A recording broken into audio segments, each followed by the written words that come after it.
Corona काल के दौर में जब आदमी की सुबह हो रही है तो बस हर शख्स के दिमाग में यही रहता है कि आज कोरोना केसेस की संख्या कितनी है, लेकिन इसके पीछे जो मैथमेटिक्स है, कितने लोग इसको ठीक करने के लिए इस कोरोना पैंडेमिक को लगे हुए हैं, हम ज़्यादा विचार नहीं कर पाते या हमारी मीडिया या हमारे सोर्सेज हमें नहीं बता पाते कि आखिर कोरोना पैंडेमिक के पीछे इसको ख़त्म करने के लिए कौन से लोग सबसे आगे हैं।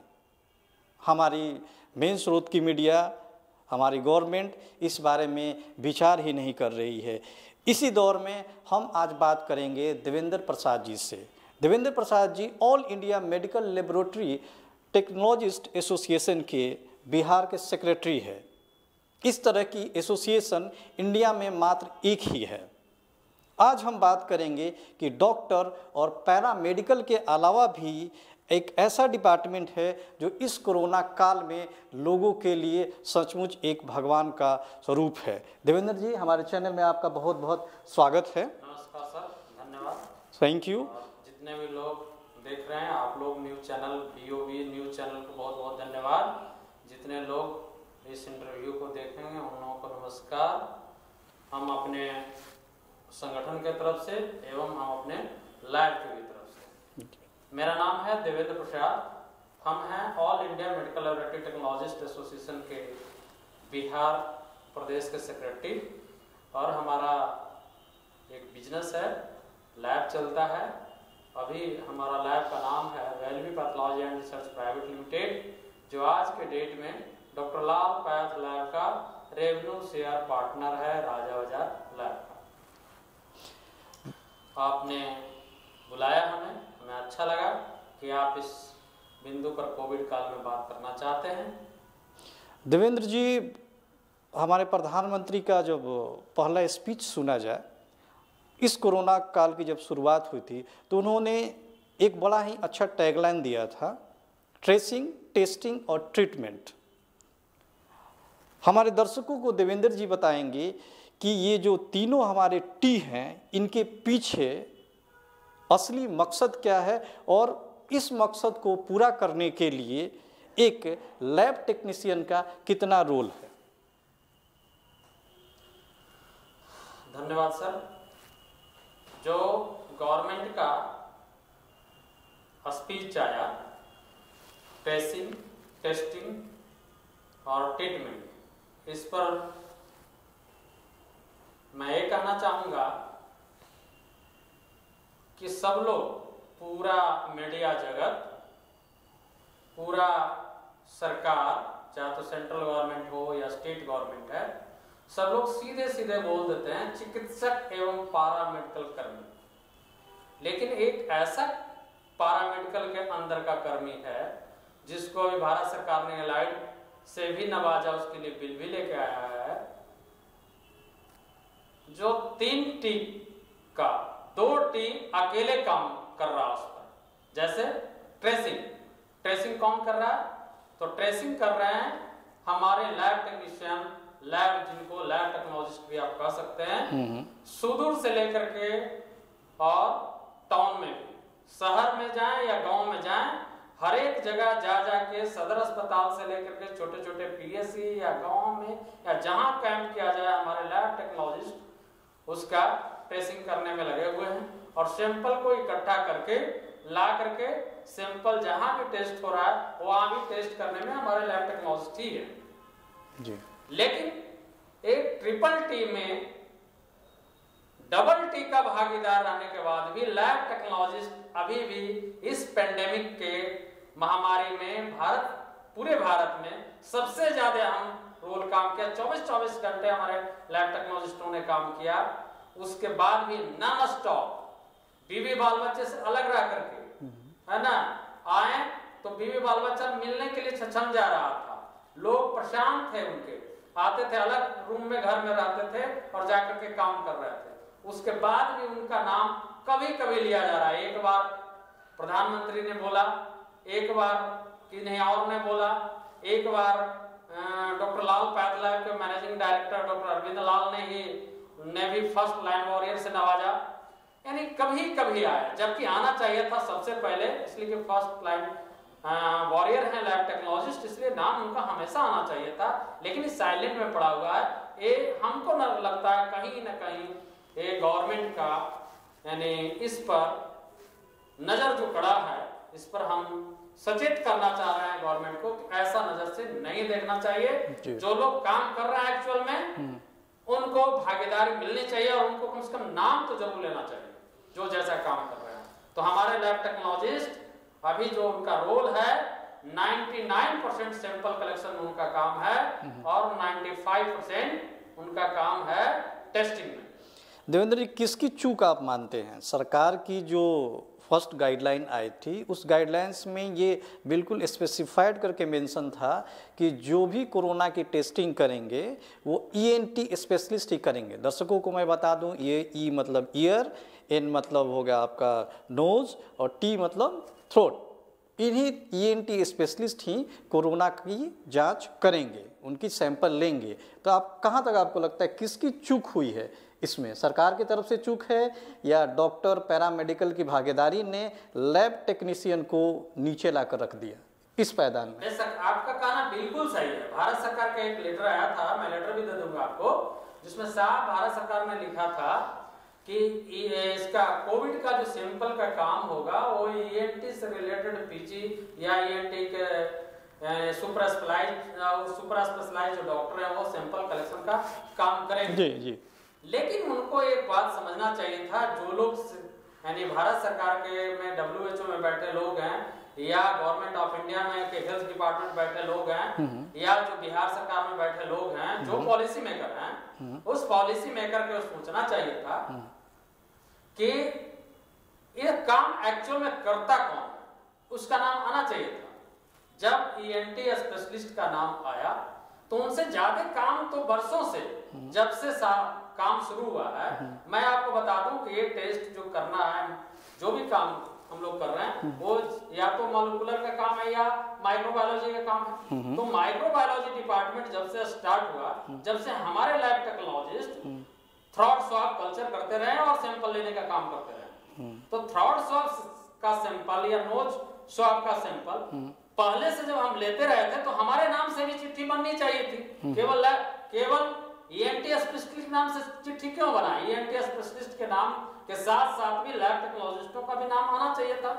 काम 99% हम कर रहे हैं और सरकार में चिट्ठियां बनाने वाले लोग केवल ईएनटी स्पेशलिस्ट का कर रहे हैं। हम ही नहीं कर रहे हैं कि ईएनटी स्पेशलिस्ट के भागीदार में वो भी हैं, मैं मानता हूं, लेकिन हम काम कर रहे हैं। हमारी चिट्ठियां कब बनेगी? सरकार क्यों नहीं हमारी चिट्ठियां बनाती? हमारे नाम से चिट्ठी क्यों नहीं निकलती है? इसका मेन कारण है कि हमारी काउंसिल नहीं, हमारी जब तक इंडिविजुअल काउंसिल नहीं होगी, जब तक हमारे जो काम करने का तरीका है या जो हम काम कर रहे हैं उसको सरकार समझेगी नहीं और हम लोग ऐसे ही ठोकर खाते रह जाएंगे। और आज से नहीं, आपको ये जानकर के बहुत आश्चर्य होगा कि चिकित्सा जगत का मेरुदंड जो पैथोलॉजी विभाग है उसके असली वारिस लैब टेक्नोलॉजिस्ट हैं। मान लीजिए कि असली वारिस लैब टेक्नीशियन ही है। कैसे? तो रूटीन काम से लेकर के जेनेटिक्स मॉलिक्यूलर तक इन्होंने इतना काम किया है और परचम लहराया है, लेकिन नाम कहीं नहीं आता। आप कोई लैब में घुस जाइए, चाहे तो कॉर्पोरेट में घुसिए, गवर्नमेंट में घुसिए, प्राइवेट लैब में घुसिए या छोटे लैब में घुसिए, कौन काम करता है वहां देख लीजिए, है ना? उनकी नामे नहीं आती, इसलिए कि ना उनके लिए सरकार को पॉलिसी बनाती है और ना काउंसिल है। काउंसिल है ही नहीं तो सुनेगा कौन बातें? तो काउंसिल सबसे पहले इंडिविजुअल काउंसिल बनना चाहिए लैब टेक्नोलॉजिस्टों का। तब जब इंडिविजुअल काउंसिल बन जाएगा, इनकी रोल होगी, फ्रेमिंग होगी कि इनको करना क्या है, तो जवाबदेही भी तय हो जाएगी। जब जवाबदेही तय हो जाएगी तो जो आप घर से निकल रहे हैं और डर रहे हैं कि किस लैब में जाकर के जांच कराएं, सही होगा कि गलत होगा, इस बात का डर सबको रहता है, चाहे तो मुख्यमंत्री का सैंपल आए या प्रधानमंत्री का है या आम पब्लिक का है, सबको रहता है कि ऐसा लैब में जाए ताकि बढ़िया जांच हो। बिल्कुल। अगर एक जवाबदेही तय करना हो तो एक काउंसिल देना होगा। काउंसिल लैब जैसे फार्मेसी का है, नर्सिंग का है, उन लोगों की जवाबदेही आता है, डॉक्टर की जवाबदेही तय है, वेटनरी की जवाबदेही तय है, तो टेक्नोलॉजिस्टों की भी जवाबदेही तय होनी चाहिए। जब इतना बड़ा काम कर रहे हैं, इतना बड़े रोल मॉडल हैं, आप बात समझिए। आप आगे चलिए, हम थोड़ा सा आपको पीछे से लेकर चलना चाहते हैं। ठीक है। आज से आप जाइए 50 साल पहले के समय में, उस समय पैथोलॉजी डिपार्टमेंट तीसरे पायदान पर था। उस समय पैथोलॉजी डिपार्टमेंट तीसरे पायदान पर था। पहले आप कुछ होता था, सर्दी खांसी बुखार कुछ भी हुआ, डॉक्टर साहब के पास गए, चाहे तो हकीम के पास जाइए, डॉक्टर साहब के पास जाइए, एक दवाई लिख देते थे आप, ठीक है, ठीक हो गए, बढ़िया बात। नहीं ठीक हो तो कंप्लेन से ठीक है, दवाई बदल के और एक सिरप जोड़ देते हैं और कुछ दवाई लिखते हैं, आप ठीक हो जाइए, ठीक है। उसके बाद भी नहीं होता तब कहते थे अच्छा 2 टेस्ट करा लीजिए, तीसरा पायदान।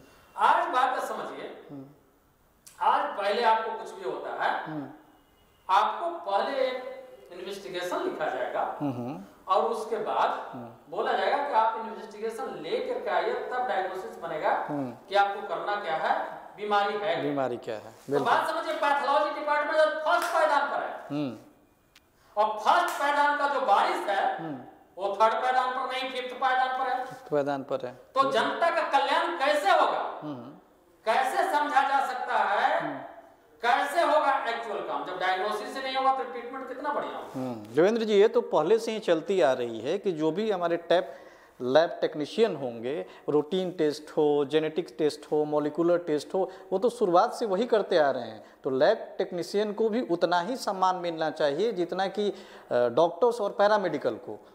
अब अगर हम दर्शकों को बताइए देवेंद्र जी, एक प्रोसेस है कि अगर हमें किसी का भी कोविड टेस्ट का सैंपल लेना है, तो आम जनता बस यही जानती है कि एक पीपीई किट पहनकर एक बंदा आता है और हमारे नोज़ का और माउथ का स्वैग लेता है और उसके बाद वो लेकर चला जाता है। तो एक पूरी प्रोसेस बताइए कि क्या क्या और किन किन परिस्थितियों का सामना करना पड़ता है जब एक लैब टेक्नीशियन किसी भी पेशेंट का टेस्ट करने जाता है। बॉस, एक पेंडेमिक जब आया कोविड-19, इस पेंडेमिक का तो 2020 और 21 याद करके मन सिहर जाता है कि हमारे जैसा सुबह 5 बजे से 12 बजे रात तक गाड़ी लेकर घूमने वाला आदमी और बहुत लोगों को हम सेवा देने में सक्षम नहीं हो पाए उसमें, इसलिए कि मांगे इतनी थी, है ना, मांगे इतनी थी कि बहुत लोगों को हम सेवा नहीं देकर शाम में रात में खड़ा जाते थे, इसलिए कि हमारे बच्चे भी बीमार हो जा रहे थे, हमारे बच्चे भी बीमार हो जा रहे थे। गवर्नमेंट बिहार सरकार को भी हमने चिट्ठी लिखा था एसोसिएशन के माध्यम से कि हम आपको फ्री में वॉलंटियर देंगे काम करने के लिए, इसलिए कि पेंडेमिक का स्थिति हम जान रहे थे और हमें हर एक टाइम में समाज सेवा के काम में, जनहित के काम में हमारी एसोसिएशन हमेशा तत्पर रहती है और इसलिए हमने गवर्नमेंट को चिट्ठी भी लिखा था कि हर एक जिला में आपको हम फ्री में वॉलंटियर देंगे, ठीक है। उसके तहत मैं आपको बात करना चाहता हूँ, बताना चाहता हूँ कि पेंडेमिक से को निजात दिलाने में 20 और 21 में सब लोगों ने बहुत ही अच्छा काम किया, सबका सराहनीय काम। ठीक है, यानी जो हेल्थ सेक्टर से लोग, चिकित्सा जगत के लोग जो लगे हुए थे, डॉक्टर से लेकर के लैब टेक्नोलॉजिस्ट, नर्सिंग, पैरामेडिक्स, बहुत सारे लोग जितने भी काम कर रहे थे, पुलिस का सबका भागीदारी अच्छा रहा, जिससे जितना बन पाया किए, सामाजिक लोग भी काम किए, बहुत सारे एनजीओ भी काम किया, बढ़िया काम। लेकिन जो लैब टेक्नोलॉजिस्ट ने काम किया उसका कोई मिसाल नहीं है। आप बात समझिए, एक पेशेंट सामने है और एक पेशेंट अगर सामने है और उनका अगर टेस्ट लेना है तो क्या करना होगा, मास्क हम लोग लगाए हुए, अभी हम लोग मास्क लगाए हुए, उस समय क्या करना होगा, उनका मास्क ऐसे उतरवाना होगा और उनका मुंह खोल के थ्रोट स्वैब लेना होगा, नजल स्वैब लेना होगा। तो बात समझिए, उसके बाद ये सैंपल जाएगा कहाँ, एक हमारे लैब टेक्नोलॉजिस्ट सैंपल लेंगे और दूसरे लैब टेक्नोलॉजिस्ट जो लैब में काम कर रहे हैं इनसाइड में वो काम करेंगे, तो दोनों डायरेक्ट वायरस के कांटेक्ट में आए। बाकी हेल्थ सेक्टर के भी लोग, चाहे जो चिकित्सक हो या जितने भी पैरामेडिक्स का नाम आ रहा है, सारे लोग काम कर रहे हैं, तो उनको मास्क लगा करके या जो भी है सारे लोग प्रोटेक्शन में काम कर रहे हैं, दूर से देख रहे हैं बिल्कुल पेशेंट को, चाहे कुछ कर रहा है। लेकिन हमारा लैब टेक्नोलॉजिस्ट डायरेक्ट वायरस के कांटेक्ट में सबसे ज्यादा आया और सबसे पास रह करके काम किया, लेकिन उस हमारे कैडर का कहीं नाम ही नहीं। बिल्कुल। दूसरी बात, आप पीपी की बात आपने की थी, पीपी किट की कमी थी शुरू में, इतनी तैयारी नहीं थी, न सरकार के पास तैयारी थी, ना प्राइवेट में तैयारी थी, कहीं तैयारी नहीं थी। तो एक पीपी किट, बात समझ सकते हैं कि पीपी किट एक बार पहन लेने के बाद कितनी गर्मी लगती होगी। हमारा लैब टेक्नोलॉजिस्ट सरकारी या प्राइवेट में एक पीपी किट पहन करके जब गवर्नमेंट कोई अस्पताल में काम कराता, तो प्राइवेट हो या सरकारी, एक जगह एक पीपी किट पर लगातार घंटों घंटों तक खड़ा था और पसीना इतना निकल रहा था, बिना खाए पिए पीपी किट लगा देगा तो पेशाब तो करना ही मुश्किल बात है, पानी भी नहीं जाना था और पूरा पसीना निकलते रहा, पूरा कपड़ा उसका गीला हो रहा था, कपड़ा को गाड़ने के बाद 2 गिलास उसमें से पसीना आ रहा था। बात समझिए कितना कमांडो का काम किया। उस कमांडो का काम का क्या योगदान सरकार देगी हमको नहीं पता, लेकिन हमारी एसोसिएशन अपेक्स बड़ी है। अभी दूसरी एसोसिएशन का बात, अगर इतना कठोर काम करना रहा था तुरंत हड़ताल हो जाता, तुरंत बंद हो जाता, इधर धरना उधर प्रदर्शन हो जाता, लेकिन हमारी एसोसिएशन अपेक्स बड़ी है। हम धरना प्रदर्शन हड़ताल में बहुत भरोसा नहीं करते, लेकिन अगर जरूरत पड़ती है तो जन का हित में ही हम काम करते हैं। ऐसा नहीं कि जन का हित करके अभी हमको धरना प्रदर्शन या हड़ताल ये सब फेरा में हम लोग नहीं रहते, लेकिन कोविड खत्म होने के बाद सरकार को हम आगाह करना चाहेंगे कि कोविड खत्म होने के बाद सरकार को जरूर हम पत्र के माध्यम से आगाह करेंगे, जो हमारा काम किया गया है इसके लिए उचित आप भागीदारी के लिए आप सोचें। भारत सरकार और राज्य सरकार को सब जगह हम लोग बोलेंगे काम कीजिए। अगर सरकार उसके बाद भी नहीं सुने तो फिर हम लोग अपने सेंट्रल कमेटी से अप्रूवल लेकर के और पूरे के पूरे हम लोग भी जाने का प्रयास करेंगे, क्या करेंगे, लेकिन हमारी नाम आनी चाहिए। हम आपके माध्यम से सरकार से भी आग्रह करते हैं कि जितना काम किया गया, आप समझिए जितना बात हमने बोला इसमें, ये एक भी बात हमने गलत बोला? सैंपल लेने से टेस्ट में कौन काम कर रहा? बिल्कुल। चलिए, ट्रिपल टी का आपने बात जो बोला है, फिर से मैं दोहराना चाहता हूं कि ट्रिपल टी में डबल टी का हकदार केवल और केवल लैब टेक्नोलॉजिस्ट। ठीक है, ठीक है। देवेंद्र जी ने बहुत सारी बातें जो कि आम दर्शकों को पता नहीं होती है बताई हमें। आगे भी देवेंद्र जी से इस मुलाकात का दौर जारी रहेगा नेक्स्ट एपिसोड में, और हम चाहेंगे कि लैब टेक्नीशियन के इस एसोसिएशन और इस एक बड़े प्लेटफॉर्म को सरकार भी अपने संज्ञान में ले और इनके लिए जितना हो सके एक बेहतर सुविधा मुहैया कराए, क्योंकि ये आज कोविड को अगर ख़त्म करना है तो उसके बैकबोन ये लैब टेक्नीशियन ही हैं। इसी के साथ देवेंद्र जी आपका बहुत बहुत धन्यवाद हमारे स्टूडियो में आने के लिए। बहुत बहुत धन्यवाद। बहुत धन्यवाद। धन्यवाद।